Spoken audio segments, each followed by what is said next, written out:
না চলছে, একটু কথা কন না কেন, হবে না হচ্ছে, এগুলো সবই রানিং হয়ে গেছে।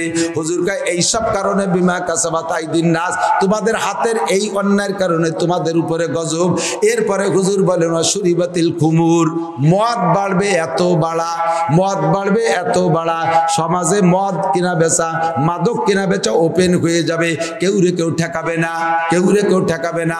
মাদকের প্রচলন আজ থেকে 30 বছর আগে আমরা এত নাম শুনি নাই, এগুলো দেখি নাই। এখন মদ, গাঁজা, ইয়াবা, ফেন্সিলিন, হিরোইন, ভাং, আঠা মাঠা কতটা। গত বছর 4 আগে ঢাকায় গেছি, এই নেশার বিপক্ষে কথা বলতেছি। পরে মাহফিলিতে নামার পরে এক যুবক এসে বলতেছে, হুজুর আপনি যে কটার নাম করছেন না, এগুলো খাইতো এক সময়, এখন ওগুলো না, নতুন একটা জিনিস শুরু করছে। সেটা কি? ওই যে শুকনো পায়খানা পুড়াই ওর ধুমনিলি নেশা হচ্ছে, শূন্য গু পুড়াই খাচ্ছে। আমি বললাম আমার এই কয়ে দিলি, এ তো সারা বাংলাদেশ পৌঁছে যাবে। আল্লাহ, এরা শূন্য গু খায় যেন পাক কাঁচা গুয়াই গিয়ে না খায়। অসুরিবাতিল কুমুর, আপনাদের এলাকায় তো গাঁজাখোর নাই, এবাকর, হিরোইন, ডাল সব আছে, কোন এলাকা বাদ নাই। এদিক দিয়ে ঢোকে, আস্তে আস্তে আমাকে ওদিক যায়। প্রোডাক্টার তো দাদা বাবুরা ওখান থেকে আসে, সব এই দিক দিয়ে আস্তে আস্তে যায়। আল্লাহু আকবার। নবী পাক বলেন শুরিবাতিল খুমুর, মাদক চলবে পর্যাপ্ত। এরপরে 15 নম্বর যেটা, এটা বললেন হুজুর, ওয়ালা আনা আকিরু হাযিহিল উম্মতে আউওয়ালাহা, শেষকালে যারা আসবে আগের মানুষের উপর অভিশাপ করবে। আগের মানুষ কিছু জানতো না, লেখাপড়া জানতো না, মূর্খ ছিল, তাদের কোনো যোগ্যতা ছিল না, তারা লেখাপড়া জানতো না। ইমামে আবু হানিফা লেখাপড়া জানতেন না, ইমাম শাফি জানতেন না, আহমদ হাম্বল মালিক কেউ লেখাপড়া জানতেন না। ইদানিং কালে পাঙ্কু পোলাপান কলেজে পড়ে, 7-এ কলেজে পড়ে, IABA পড়ে। এই যুবকরা 2-4 পাতা বাংলা বই পড়ে কার কাছ থেকে 6 পাতার কিতাব কয়েকখান বাংলায় বঙ্গানুবাদ করে নিয়ে বাড়ি বাড়ি দাওয়াত দিয়ে বেড়াচ্ছে। আগামীতে তারাবির নামাজ 8 রাকাত পড়িবেন, 20 রাকাত নয়। তারাবির নামাজ 8 রাকাত, 20 রাকাত না। এই দেখেন বুখারী শরীফ, উনি বুখারী শরীফ নিয়েছে। তুই বুখারী শরীফ চিনিস? বুখারী চিনতেলি মাদ্রাসা যায়। তোর বগলে কয়খান বুখারী? কয় 60 খান বুখারী। বগলে কথার সাথে সাথে বগলেতে বুখারী টাইম দিয়ে বেরোয় দেয়, ইনের পড়িয়ে দেন বুখারী শরীফ। ও কি বগলেতে বুখারী টাইনে বেরো না, বগলের লোমটাই দিয়ে ছেড়ে তা আল্লাহ জানে। তুই বুখারী চিনিস? 2 খান বুখারীর গায়ে 12-14 কেজি ওজন। 2 খান বুখারীর গায়ে 12-14 কেজি ওজন। তুই 60 খান বগলের গুরিশা বুখারী পাইছিস কোথায়? আমার সামনে এই পার্টি যদি 1 লাইন বুখারী শরীফের আরবি রিডিং করতে পারে বিনা লুকমায়, তাহলে আমি সারা জীবনের ইনকাম তারে দিয়ে দেব। 1 লাইন যদি পড়তে পারে। আজ 32 বছর বুখারী শরীফ পড়াই, তারপরও ভালো ভালো আলেমদের সামনে বুখারী শরীফ খুলে 1 লাইন পড়তে সাহস পাই না। আর জীবনে বুখারী আরবি পড়তে পারে না, বগলের বুখারী নিয়ে ঘোরে। আর ইমাম আবু হানিফা কাফের ছিল, ইমাম মালিক বেঈমান ছিল, ইমাম শাফি বেঈমান ছিল, উন্ডা কয়বা বেটা ইমানদার হইছে। আহমদ শফি সাহেব লেখাপড়া জানে না। এরপরে হাটাজারি, পটিয়া, বাবুনগর, জিরি, নাজিরাট, লালবাগ, ফরিদাবাদ, মালিবাগ, যাত্রাবাড়ি, গহরডাঙ্গা, দারুল উলুম, খাদেমুল উলুম, খুলনা, যশোর রেল স্টেশন, দড়াটানা, এ জায়গার হুজুরা লেখাপড়া জানে না। পাঙ্কু বড় আলেম হয়ে আইছে। এ দেশের আলেমরা ধর্মের কোনো কিছু করে না। জীবন ভরে নুসমি, বদমাইশি, ডাকাতি, সন্ত্রাসী করে, পুলিশের চাকরি, ঘুষ খাইয়ে 5 তলা 10 তলা দেশের সম্পদের পাইন মেরে দিয়ে লাস্টে বুড়োকালে তবলিগে 3 চিল্লে দিয়ে আইসে সেই সন্ত্রাসী স্বভাব যাই নেই। আইসে মৌলবীকে কয় যে মৌলবীরা কি আরে আলেমুল আমার ইমান ঠিক নাই, ওর বলে ইমান ঠিক আছে। এ বলনে হলে আছে না নাই? কথা কন, আছে না নাই? কাকরালির টুঙ্গির ময়দানে যাইয়া আলেমুল আমাকে মারে আর বড় বড় লম্বা ফতোয়া দেয়। মৌলবীরা মাদ্রাসায় দিয়ে বসে পরের ভাতে বেগুন দিয়ে খাচ্ছে। ওরা ধর্মের কি করে? আলেমুল আমার ইমান নাই। আলেমুল আমার বলে ইমান নাই। আমি তবলিগি তশকিল করছি, মাঠে ওয়াজের তশকিল করিয়া হাজার হাজার লক্ষ লক্ষ মানুষকে তবলিগি পাঠাইছি। আমার নিকটে যারা ছিল তাদেরকে তো চিনি। তার একটারে তশকিল করে অনেক পয়সা করি দিয়ে তবলিগি পাঠাইছি। 3 চিল্লে দিয়ে আইসে আমির সাজছে। সর্বপ্রথম আমারে অ্যাটাক করছে, কয় নাসির হুজুরের ইমান নাই। আমি তোরে তবলিগি পাঠাইছি একটু দিন শিয়ে তুই ইমানদার হবি। তুই এত শিয়ে ফেলাইছিস যে আমার ইমান মাপা শুরু করে দিছিস। জিজ্ঞেস করে, হুজুর আপনি আল্লাহর রাস্তায় সময় লাগাইছেন? আমার একটু আল্লাহর রাস্তায় সময় লাগাইছেন। আমি লাগাইছি তো। কতদিন লাগাইছেন? 36 বছর। বাবা, তাই তো আপনার কোনার দ্বারা ওরা জাতি গাড়ি না। 36 বছর আল্লাহর রাস্তায় সময় লাগাইছে। কত বড় মানুষ।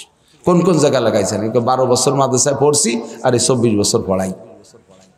আল্লাহ রাস্তায় শুনুন কই যে ওয়া না হুজুর ওয়া না, তাই কি ব্যাটিং মাথায় পিকনিক খাতি যেতে হবে? তাই তোমার এই পিকনিক ঠুক হয়েছে তবলিগ, তোমার এইটুক তবলিগ।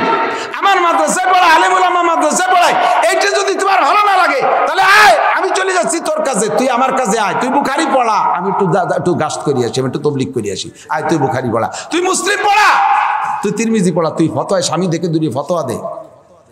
তোর 14 গোষ্ঠীর সোহের মধ্যে তো কাগজ মোড়াই দিলে এক লাইন দেখবি না যে কাগজের মধ্যে কি লেখা আছে। কথা কন না কেন? উলামায়ে কিরাম জায়গায় বসে প্রোডাক্ট তৈরি করে। আচ্ছা বলেন তো, আপনাদের এলাকায় বিস্কুটের ফ্যাক্টরি আছে নাকি?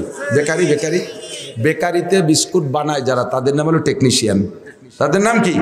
কেক, বিস্কুট, পাউরুটি বানায় টেকনিশিয়ান। এই টেকনিশিয়ান যারা মাল বানায়, ওরা কি এবার সকালবেলা গ্রামে গ্রামে ভ্যান নিয়ে বেচতে যায়? ওরা রাত্রে বানাইয়া দিন বইরে আরামসে ঘুমায়।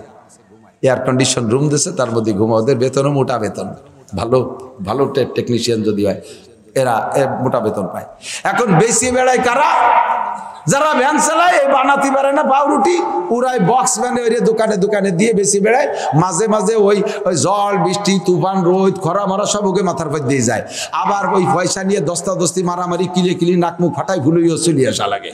এখন এইভাবে মাইটের মাঠে ওরা খায়, কিনা বেচা ওরা করে, পয়সা করি ওরা কালেকশন করে, আর নিয়ে ক্যাশিয়ারের কাছে জমা দেয়। সেখান থেকে মোটা বেতন দেয় ওই টেকনিশিয়ানকে, ওকে দেয় একটু কম। এখন টেকনিশিয়ানদের উপরে ফেরিয়ালারা রাখছে, হ্যাঁ ওনাকে লাগে কোন সাকে 2 কেন বিস্কুট বাড়াইছে, এরপরে না হে তাইতে ঘুমায়। আমরা বেটারা দেশ ঘুরে এই কাজ করে বেছে, আমরা ঘুরে ফিরে না আনলি তোমরা টাকা দিয়ে বেতন পাইতে, তোমাকে লাগে কোন সাকে? এইগুলো টেকনিশিয়ানকে পর যদি ফেরিয়ালারা ধিক্কার দেয়, কন্ত কেমন লাগে? আর টেকনিশিয়ানরা যদি কয় যে ঠিক আছে তাই তোরা বেশি বেড়ে আমরা বিস্কুট বানাবো না, তাহলে পাবিনি কোন জায়গা? আমরা বিস্কুট বানালাম না, চাকরি করবার, তুই আসিবার কি পাইস? কোন জায়গায় কি বেচতে পারিস? ঠিক কিনা? তোর যদি ভালো না লাগে সরে পড়, আমার এখানে মাল তৈরি হবে, দোকানদার যার দরকার সে আইসে নিয়ে যাবে আমার কাছ থেকে, সে নিয়ে যেয়ে বেচবে। তোর ভালো না লাগে তুই সরে পড়। আমরা টেকনিশিয়ানরা জায়গায় থাকবো, উলামায়ে কিরাম জায়গায় বসে প্রোডাক্ট তৈরি করে। হুজুর ফরজ 4টি, গোসলের ফরজ 3টি, তায়াম্মুমের ফরজ 2টি, নামাজের ফরজ 13টি, নামাজের ওয়াজিব 14টি, 2 রাকাত নামাজে 28টা সুন্নতে মুআক্কাদা, নামাজ ভাঙার কারণ 19টি। জীবন ভরে তবলিগ করে এই কয়টারে কোরআন শরীফে বের কর দি কোন জায়গা আছে? বের করতে কোথায় আছে? বউ তালাক দিলে এই তালাক কোন ভাবে হয় আর হয় না, এ তুই কিভাবে জীবন ভরে বলবি?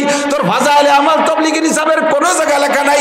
সারা জীবন ভরে যদি একবারও ফাজাইলে আমাল তবলিগের হিসাব মুনতাকাব হাদিস খতম না দেয়, না পড়ে, খোদার কসম কিয়ামতে একটা বারও আল্লাহ পাক জিজ্ঞাসা করবে না। কিন্তু কিয়ামতের ময়দানে তোমার নামাজ জিজ্ঞেস করা হবে। আউয়ালু মা ইউহাসাবু বিহিল আবদু ইয়াওমাল কিয়ামাতিস সালাহ, কিয়ামতে সর্বপ্রথম নামাজ জিজ্ঞাসা করা হবে। আর নামাজ ভাঙার কারণ 19টা, তার ভিতরে 1 নম্বর নামাজে কিরাত অশুদ্ধ পড়া। কতক্ষণ ঠিক না? কিরাত অশুদ্ধ হলে নামাজ হয় না। তোর মতো মূর্খ তাবলিগওয়ালা জীবন ভরে তবলিগ করে একটা লাইনও কেউ রে শুদ্ধ করে কোরআন শরীফ পড়া শিখাতে পারবি না। কোরআন শরীফ যদি শুদ্ধ করে শিখাইতে হয় তাহলে উলামায়ে কেরামি মাদ্রাসায় বসে শিখায়। তোমার গায়ে কটুক বল আছে, তুমি ভ্যান রিক্সা অটো চালাইতে পারো, আমি মাওলানা নাসির কি পারি না, তুমি কি পারো তার চাইতে কম পারি না। আল্লাহর রহমতে আমি হাজার হাজার লাখ লাখ মানুষকে ঘন্টার পর ঘন্টা মাঠে বসায় রাখতে পারি। এ বুদ্ধি আল্লাহ আমারে দেশে।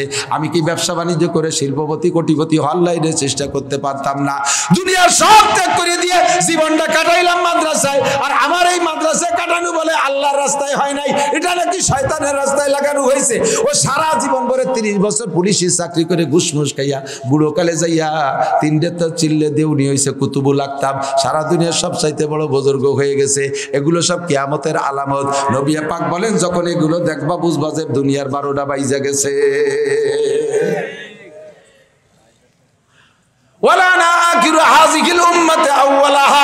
আমি আপনাদেরকে বলি, সামনে আসতেছে রমজান, 8 রাকাত তারাবির দাওয়াত দিয়ে এক পার্টি আছে না নাই?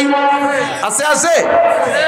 আপনি তার সাথে ঝগড়া না করে তারে সহজে বলবেন, বাবা মাওলানা নাসির সাহেব আমাদের এদেশের নন্দিত বক্তা আব্দুল জব্বার আজমি, তারা 2 জন কয়ে গেছে 8 রাকাত না তারাবির নামাজ 20 রাকাত, তারা যা বলছে আমরা সেই 20 রাকাতই পড়বো। তুমি জীবন ভরে যত বুখারী শরীফ আমাদের দাও না কেন আমরা বুঝি না, আমরা হুজুরদের অনুসরণ করি, হুজুররা যা বলছে তাই করব।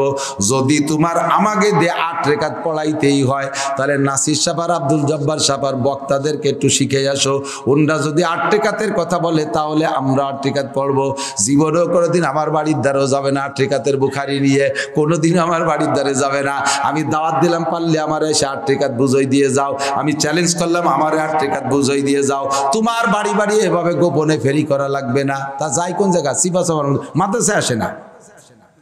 সিফাসাফা কুনাকারা এদিক তাকান, দোকানে কত প্রকারের মাল, পানিও আছে না, 7 up, Fanta, Mirinda, Coca Cola, RC, তারপরে মোজো বোজো, কতটা আছে না।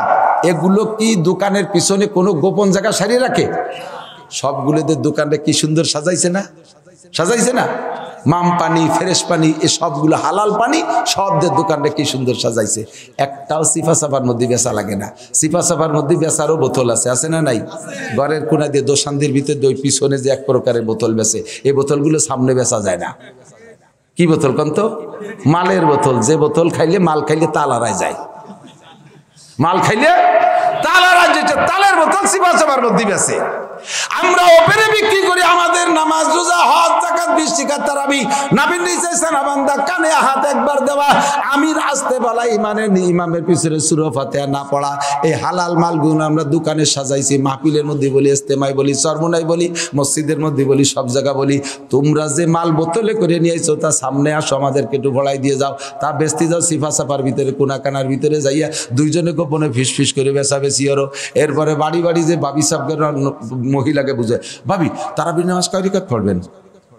কয় যায় শয়তান সর, জীবন করে 20 রিকাত পড়িয়ে আসতেছি। কয় তারাবি যদি 20 রিকাত থায়ে পড়বেন? কয় না থাকলে পড়বো কে? পড়ি আছে বলি তো পড়ি। কোথাও নাই।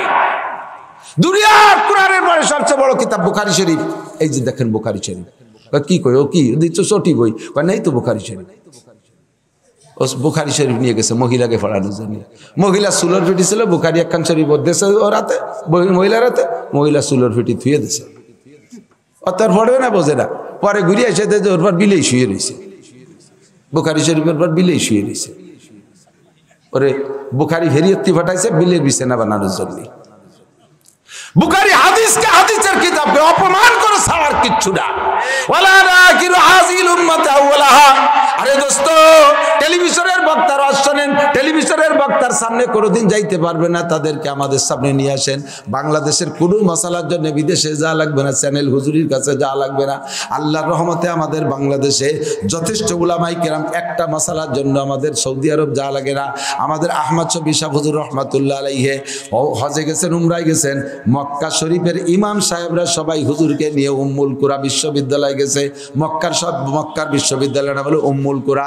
ওই উম্মুল কুরায় যত মুহাদ্দিসিনা শিক্ষকরা ছিল, আহমদ শফি সাহেবের দেশে বুখারী শরীফ পড়াইতে সব বড় বড় শিক্ষকরা, ছাত্ররা সামনে বসা। আমার বাংলাদেশের আহমদ শফি সাহেব তাদেরকে বুখারী শরীফ পড়ান। আমার বাংলাদেশের হযরত মাওলানা আব্দুল মালিক সাহেব দেওবন্দ মাদ্রাসায় যদি যায় তবুও দেওবন্দে তারা ক্লাস দেয়। পাকিস্তান দারুল উলুমে যায়, সেখানে যে সে পড়ায়। মক্কায় যায়, সেখানে পড়ায়। মদিনা ভার্সিটিতে যায়, তাও সেখানে দিয়ে ক্লাস করায়, তাদেরকে পড়ায় আসে। বাংলাদেশের আলেম উলামা আল্লাহর রহমতে আপনাদের সমস্ত মশলা প্রয়োজনগুলো বলতে পারে। কাজেই আপনার মশলার পেঁয়াজ পড়ে গেলে যদি কেউ ফেলাই দেয়, এ নিয়ে আপনি বিভ্রান্তে পড়বেন না, চলে আসবেন উলামায়ে কেরামের কাছে, আপনাকে সঠিক অ্যান্সার দেবে। যারা আলেম উলামারে ক্রিটিসাইজ করে, ঠাট্টা করে, উপহাস করে, এগুলো হলো খোদার গজবের কারণ। 15টার 15 নম্বর কারণ। হুজুর বলেন এই কয়টা যখন চলবে তখনই তোমাদের উপরে আমার চলবে কফি মার চলবে। কফি যেমন বাংতিছে কোবাই কোবাইয়া, ওইরকম কোপ হবে খালি, কফি মার হবে খালি। চামড়ারে খালে ফেলাই দেব, চামড়া ছুলে লবণ লাগাবো। দাবানল হবে, সেডার হবে, সুনামি হবে, নার্গিস হবে, আইলা হবে, আমপান হবে, ফানি হবে, বুলবুল হবে, ঘূর্ণিঝড় হবে, ভূমিকম্প হবে, ভূধস হবে, করোনা হবে, স্ট্রোক হবে, ডায়াবেটিস হবে, তারপরে ভাইতে ভাইতে খুনোখুনি হবে, আমলিগ বিএনপি মারামারি হবে, জামাত আমলিগ মারামারি হবে, নিজেরা খুনোখুনি করবা, শান্তিতে আর ঘরে ঘুমাইতে পারবা না। বিমা কাসাবাত আইদিন নাস। কমপক্ষে আল্লাহ পাক আমাদের এই কয়জনটাই 15টা অন্যায় থেকে বেঁচে থাকার তৌফিক দান করে, বলেন আমিন। আল্লাহুম্মা সাল্লি আলা মুহাম্মদ। আপনারা কি নগদ টাকা দিয়েছেন মাদ্রাসায়? ফিল্ডে কালেকশন দিয়েছেন, টাকা দিয়েছেন? এর পকেটে যদি 500 টাকার